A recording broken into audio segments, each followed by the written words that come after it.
Pessoal, bom dia. 31 de março de 2025. Hoje é dia de short squeeze. O que é um short squeeze? Squeeze no inglês é para você utilizar o termo espremer, apertar. E short, ele se refere a uma operação de venda, vamos dizer assim, uma posição vendida.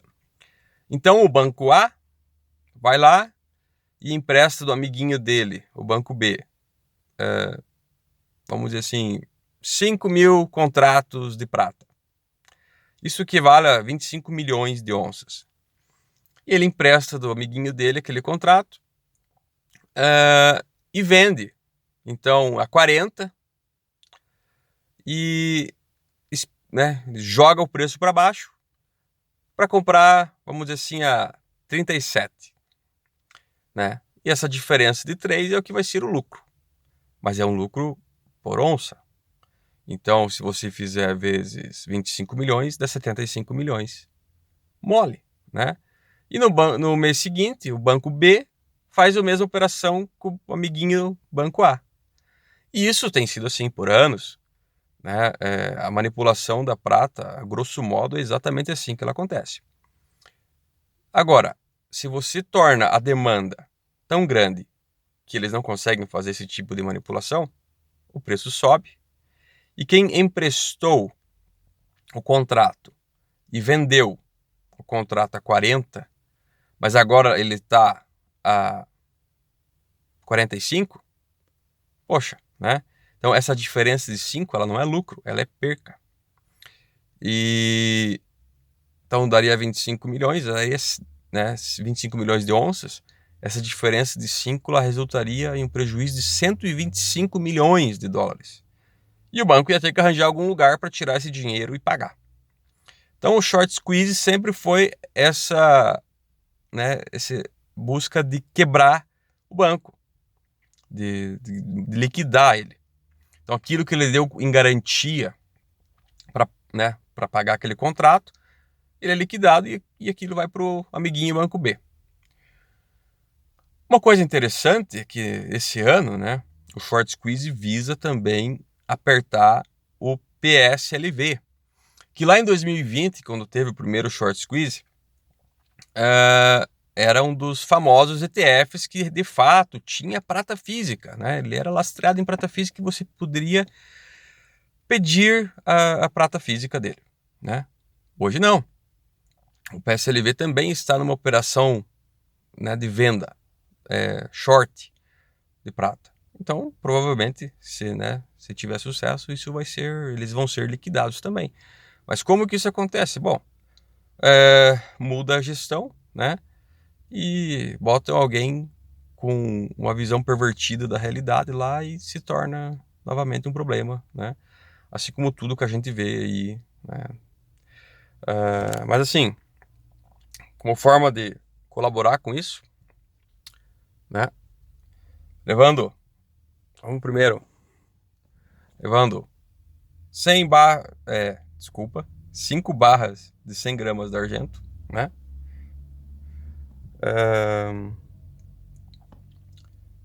Ganha uma onça argento. Levando 20 barras de 10 gramas do Guia do Sobrevivente, né? Você vai levar uma dessa aqui. Eu acho particularmente a barra de prata mais bonita do Brasil hoje, tá? Modéstia à parte, né? E essa aqui, você tá vendo em primeira mão, é a barra de 10 gramas de argento também. Eu sou um péssimo fotógrafo, tá? Então talvez a foto não fique tão bonita no site lá, mas, poxa, né? Também, levando 20 barras argento, você ganha uma. Eu tenho alguma coisa para outra entrega, mas, né? Nem tanto assim, né? Tem um pessoal às vezes que se empolga. E para quem quiser o amarelinho, né? Também, produção nossa aqui. Então, 5 gramas de ouro, né? Marca Auron Custodes, guardião de ouro, né? E até uma questão do termo guardião. Eu não acho que as pessoas compram metal para ficarem ricas. Eu simplesmente acredito que você está protegendo riqueza né, livre da necessidade de você ter um custodiante. Short squeeze só existe com prata de verdade, né? Prata de papel ou prata de dígito da tela, ela não dá certo, né? E no final das contas, se você busca a soberania da tua riqueza, você tem que ser, né? Ela tem que estar na tua mão, basicamente. Agora, essa questão da riqueza, a gente está vendo o tal do empréstimo do Lula aí, né? Bota o teu FGTS como garantia. Eles vão buscar endividar as pessoas, né? Essa tática revolucionária. Imposto de renda já visa isso. O objetivo é sempre te deixar pobre, para você ficar fraco, né? E você não conseguir, então, por que agora galinha não pode ter galinha, né? Você não pode ter o teu próprio ovo, né? Coisas básicas. Então, assim, gradualmente a nossa liberdade ela sempre foi sendo abolida, né? E eles vão apertando um pouco, depois retrocedem e tal. Só que, por exemplo, ontem eu vi que uma coleção de moedas, etc., foi, né? Finalmente saiu o inventário lá da família, eles iam poder vender. 100 milhões de dólares avaliada a coleção. Várias moedas que estão naquela coleção, elas são de países que não existem mais, de governos que não têm mais poder, né? E por mais que o primeiro, né, o cara que fez essa coleção, né, já não está entre nós, porque é uma coleção bem antiga, os descendentes dele vão poder usufruir daquela riqueza que ele conseguiu preservar longe, né, dos desejos de poder de certos grupos de pessoas que buscam dominar a nossa vida. Então, assim, não é uma questão de você ficar rico, mas é uma questão de você conseguir proteger a riqueza, né? De você conseguir evitar que você ou a tua família, os seus descendentes fiquem na miséria. Porque, afinal de contas, se realmente a coisa que um dia ficar impossível de se viver, você pega aquilo ali e cruza as duas fronteiras e lá ela vai conseguir, você vai conseguir recomeçar a tua vida, né? Você pode ter 30, 40 apartamentos alugados, etc. Mas a partir do momento que de repente surge um tipo de justiça social, né, para tirar o que é teu, você não leva o teu apartamento junto, né? Óbvio, você não vai colocar tudo o que você tem em metal, mas é simplesmente aquilo que você acha que não dá para perder. Então, assim, eu entendo que o objetivo é claro, né? Mas a prata, ela é um cenário, é um caso muito especial.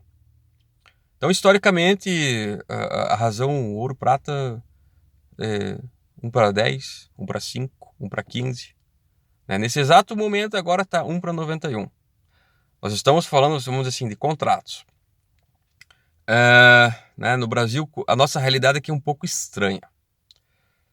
Que nem, eu não sou um idiota, né? Eu sei que o meu preço de ouro é um pouco acima do mercado.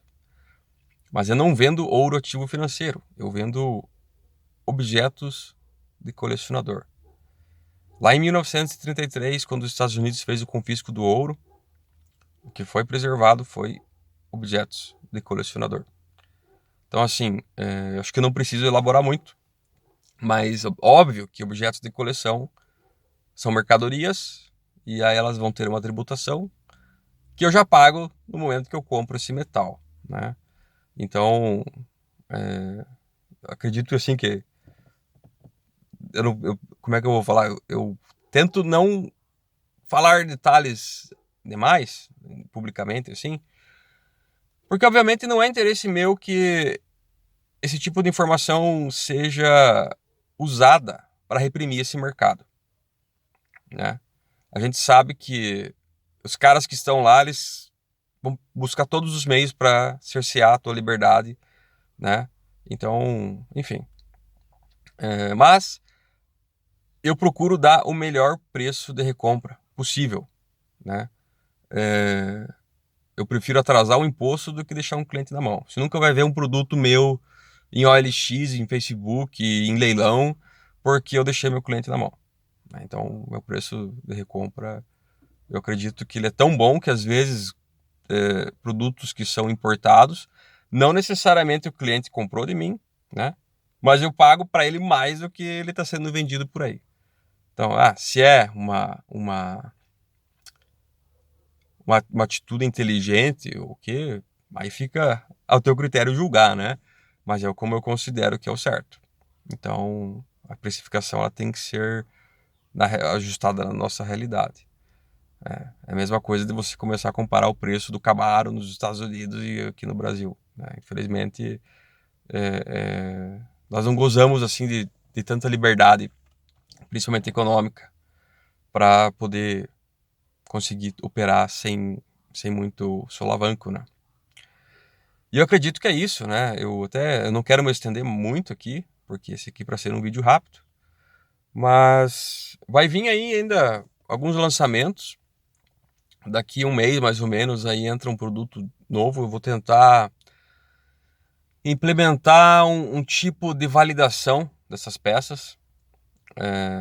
Eu acho que vai ser bem legal. Nós vamos então fazer aí as barras de 5 onças e que eu vou eu acredito que eu conseguirei fazer um preço bem competitivo, né? E assim, só lembrando, né? Tem coisas aqui que no canal que eu já falei, mas você tem que entender primeiro qual que é a tua estratégia com metal. Longo prazo, né? Médio prazo, não existe curto prazo com metal, tá? E aí você vai para os tamanhos.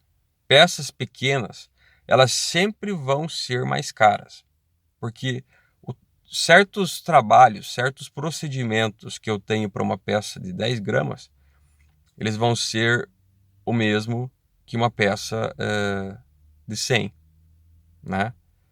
Então, ao invés de estar fazendo 10 de 100, eu estou fazendo 10 de 10, né? Então, assim, o custo marginal acaba sendo maior e é por isso que a peça pequena ela custa mais caro, né? Isso, veja, não vale para o meu produto, né? Vale para qualquer realidade no mercado, né? E assim, eu tenho buscado trazer algumas novidades assim em termos de peças que tem assim um certo, né? Talvez fosse uma oportunidade por ser alguma coisa colecionável, alguma coisa mais rara, etc. Vai de perfil para perfil, né? Mas assim, eu acredito que pelos próximos meses eu não devo fazer importações, né? Como eu me lembro, ano passado, de eu tendo que prestar conta para o Departamento de Defesa dos Estados Unidos 2 vezes, né? Com a mercadoria pronta para sair, os caras segurando lá. E uma das importações eu tendo que prestar contas para a aduana da Polônia, né? Não era, o problema não deu na entrada aqui. Poderia ainda ter dado aqui, porque, né? 2022, eu fiquei 5 meses com 23 quilos de prata retidos na mão da Receita. Foi um verdadeiro inferno, né? Então, assim, foi nesses momentos que eu comecei a ver, eu preciso ter a minha linha de produtos, porque não posso depender exclusivamente da importação. E dadas essas incertezas, essas coisas estranhas que estão no mercado e na própria, né, compartilhando outra coisa assim contigo, né? Eu fiz o envio do pedido para um cliente no estado do Nordeste e em 2 outros estados antes de chegar no estado final, houve inspeção da fazenda, né, da Receita Estadual, por assim dizer, na mercadoria. Então, assim, se vê que esse governo ele tá louco atrás do teu dinheiro, né? Então, assim, se torna um pouco cansativo você olhar assim e pensar, porra, né? De fato, a venda para o cliente, ela só só está concluída quando o metal está na mão dele, né? Mas mostra mais uma vez que enquanto você, né, não tem na tua mão, não é seu, né? E obviamente eu tô aqui pronto para dar o suporte se acontecer, né? Não tem rabo na porta para dar problema para o meu cliente nem para mim, né? Nota fiscal tá ali, o que o cara quer mais, né? Mas mostra que assim, hoje a prata ainda não chama atenção. E se eventualmente o metal tiver né, a prata chamar tanto atenção quanto o ouro chama, como é que vai ser, né? Eu, por exemplo, tirando os cenários assim, né, das causas disso, né? Mas, por exemplo, se a prata tivesse custando hoje $15.000 uma onça, eu não queria ter prata de ninguém comigo, né? Não queria que soubesse nem que eu tenho. E, né, então eu já não gosto muito de vir aqui no YouTube aqui para não ficar colocando a minha cara a tapa, né? Eu acho que é muito melhor o silêncio. Mas obviamente a gente também tem que manifestar certas coisas, né? E certos princípios para que você, do outro lado, saiba quem eu sou e o que eu penso, né? Mas de certa forma é isso, né? E aí, já imaginou? Você comprou uma Monster Box com 500 moedas e agora ela tá num valor muito maior por causa de uma certa demanda ou por causa que a supressão de preço acabou. Como é que a gente vai fazer esse transporte? Como é que a gente vai cuidar disso, né? Então, assim, são coisas básicas e que elas parecem irreais, né? Porque a gente está olhando o nosso hoje, né? Às vezes, né, pensar como é que pode ser daqui a alguns anos pode ser fantasia, mas talvez nem tanto, né? Afinal de contas, parece que tudo que estava no campo das ideias, de imaginação, de conspirações ou de totalitarismos, está se tornando realidade. Tipo, você vai numa biblioteca pedir um livro e de repente a bibliotecária diz: não, mas nós não temos mais esse livro. Aí você diz: então tá, muito obrigado, né? Aí ela já pergunta: mas qual o seu nome? E nisso que você está saindo da biblioteca já tem 3 caras te esperando lá, porque eles querem saber por que você quer ler aquele livro, né?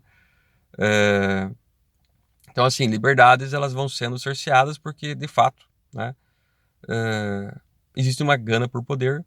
A gente sabe que existirão mudanças que ainda, né, não estão exatamente delineadas como é que são, se elas vão, de fato, ter sucesso, se eles, de fato, terão sucesso em implementar certas mudanças. Mas o fato é que a segurança, né, da previsibilidade, de você... Hoje eu vou entrar na faculdade, vou fazer um curso e vou trabalhar nessa profissão por 50 anos da minha vida, que vai ser tudo igual. Isso acabou. Vivemos a mudança de paradigma. Não dá para dar muito palpite, porque de certa forma, ou você fica pessimista. Eu sou otimista, mas é que pelo simples fato que eu percebo que as coisas sempre se ajustam, né? Seja por bem ou por mal, né? Agora, eu tenho plena convicção que para passar o período de mudança de paradigma, você precisa, para não ser um escravo lá na frente, ou para não ficar refém da circunstância, você vai ter que ter um pouco de metal na mão, né? Não se trata de quanto você vai ganhar, se trata de quanto que você não vai perder. Bom, não quero tomar mais o teu tempo. Eu agradeço você que me acompanhou até aqui. Se você achou minha mensagem relevante, compartilhe. Deixe seu comentário, né? Vamos dar um up no vídeo para ele entrar no algoritmo do YouTube. É isso aí. Muito obrigado. Tchau, tchau.